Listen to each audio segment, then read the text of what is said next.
From donating millions of dollars to getting his nephew kidnapped, having 2 cities officially named after him, and practically building a whole city himself. This is the story of the richest man you've never heard of, Frank Buhl. I'll try to skip past the boring parts, but of course every story needs their background, and his is kind of insane, especially for the time.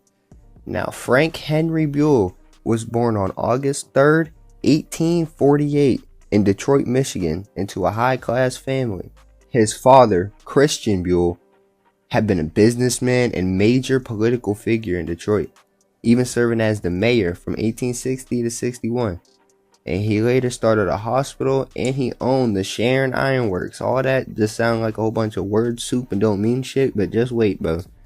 Now, Frank Buhl graduated from Yale University, one of the top institutions in America.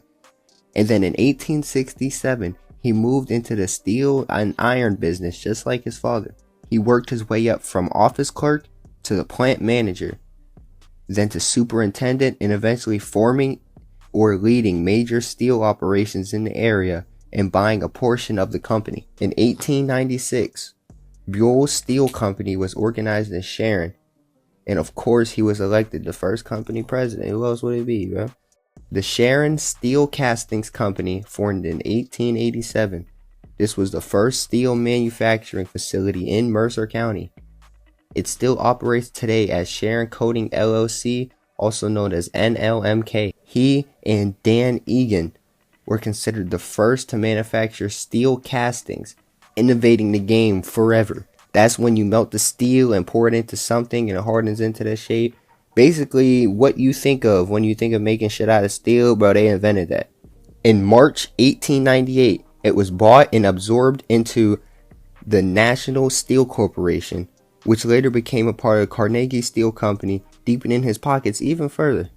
The entire steel mill in western Pennsylvania started booming, all due to one man and his ambition to not be poor. Buhl married a Mercer County girl named Julia Ann Forker on February 8th, 1888. They lived at the Buhl Mansion on East State Street in Sharon, around the corner from my house. And you can see the small add-ons they made over the years, but it is damn near identical to when the power couple slept inside of these same walls. He also had a known vacation home in California that he visited in the winters. In 1899, alongside John Stevenson Jr., a friend of Andrew Carnegie, who was the richest man in Pittsburgh, Buhl started construction on the Sharon Steel Works. And in February 1900, the Sharon Steel Company began operations in South Sharon, which is now called Farrell, PA. In 1902, the company was sold to National Steel and Buhl retired, really kickstarting his extreme wealth. The South Sharon operation he started would later become the Farrell division of Carnegie Steel. His exact net worth was never known due to his donations, sharing with the community, and multiple business ventures, but it was very much confirmed that he was a multi-millionaire at the least. Now that he was rich beyond his dreams and had nothing to do because he was retired, Frank turned his attention to giving back to the community that built him as a man and an amazing life for his family. During World War I, he gave $2 million in assets to the injured in northern France and Belgium, and $100,000 to accident victims in Sharon, PA. He built the Buhl Club in Sharon for $350,000. It's a recreational and community center offering basketball, swimming. It had a library, billiards, bowling, and it had a TV show for being a famous handball venue. Like where people play handball at? Yeah, that shit was jumping back in the day. Now, up until now, he had already donated $1 million to the city of Sharon. And then in 1916, he bought and donated 300 acres of land that they turned into Buhl Park. Hundreds of acres set aside just for the public to enjoy. Multiple children's playgrounds and a lake named after his wife, Julia. Swimming pools and fishing spots, nature trails, picnic tables, golf courses. For free. For the people. This is the most well-known and appreciated contribution to his community to this day. He donated money to churches and buildings and homeless shelters, and he built the Buhl Independent Rifles Armory, which now I don't think exists. He also funded the construction of the Sharon Library and the Sharon Hospital. So yeah, he built my whole city. He was given the title of Sharon's first citizen. And on every Labor Day, Sharon and the surrounding cities celebrate Buhl Day. This includes a 5K race, a parade, food, games for the kids, music, and anything else over the top. Because why wouldn't it be? I'm trying my best, but there's so much shit to get into with this guy. He was literally Batman. He basically was like what Elon Musk wish he was, or like Mr. Beast in the 1800s. That's bro. The cities of Buhl, Idaho and Buhl, Minnesota are both named after him. Interestingly enough, I can't find any clear reason as to of why, other than the fact that they just fucked with bro in his motion and decided to show a little honor, you feel me? Buhl and Peter Kimberly formed the Buhl-Kimberly Corporation, and of course he served as its president. It is now called Kimberly Corp. The company performed an irrigation project in Twin Falls, Idaho that helped develop 300,000 acres of land. Also dabbled in some gold, silver, and copper mining in the area, and built streetcar lines in Manila. He was also the president of the Twin Falls, Idaho Land and Water Company, which is now the Twin Falls Canal Company. So that might have something else to do with, why they named the cities after bro, but I'm not sure. In 1909 was the first Buhl Club marathon race, and it was also the year Mr. Buhl's 8-year-old nephew, William Forker Whitla, got kidnapped. Now, I already made a video about this. This is a crazy ass story. I'll have it in the description.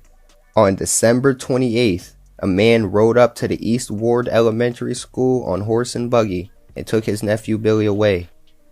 Now, Frank was offered to pay $10,000 for a safe return, which is about $360,000 in today's money. So he said he had $20,000 for each of his own for the abductor. Kind of messing it up, but this man doubled the bag. They wanted to pay him to get his nephew back, and he just dropped $700K on both of their heads to bring him to people who took his nephew. Completely insane behavior, but this man was a menace, I promise you. The ransom was eventually paid and the boy was returned safely, and Buhl got his money. If I add the whole story in here, it's gonna be like a fucking 3-hour long video, so make sure you go watch my other video about this. This shit was crazy. But yeah, W story, bro. Frank Buhl died on June 7th, 1918 in his mansion, a stone's throw away from where I wake up every morning in Sharon, PA. He's buried alongside his wife in a mausoleum in the Oakwood Cemetery in Sharon, Pennsylvania. After Mrs. Whitla died in 1936, all property was ran by her nephew, Henry Forker, who has a street named after him, until the Winners took over the mansion in the 1990s. Even though they did not have any kids, the Buhls gave birth to a son, James Winner. Walking in the footsteps of the man he looked up to, Winner was an inventor and entrepreneur, the second richest man to ever come out of my little city, creating the Radisson Hotel, Winter Steel, the Terra golf courses, the club device for your car so it don't get stolen, clothing stores, turned the old Buhl mansion into a spa guest house you can pay to stay in. The Winners. Possibly an even more interesting story than Frank Buhl and his family. Another family of millionaires from my same city, inspired by those before them. My grandfather met and worked for the Winners, doing blacktop at the Terra a long time ago. He was scared of his big ass Rottweiler too. I think I got a picture of it. Smells like a good video idea to me. I gotta stick around for that one, man. But everything is now ran by that family and various private organizations dedicated to the blossoming production of this community they left behind. And more of this story is you too can be a millionaire, bro. Just work. Good luck.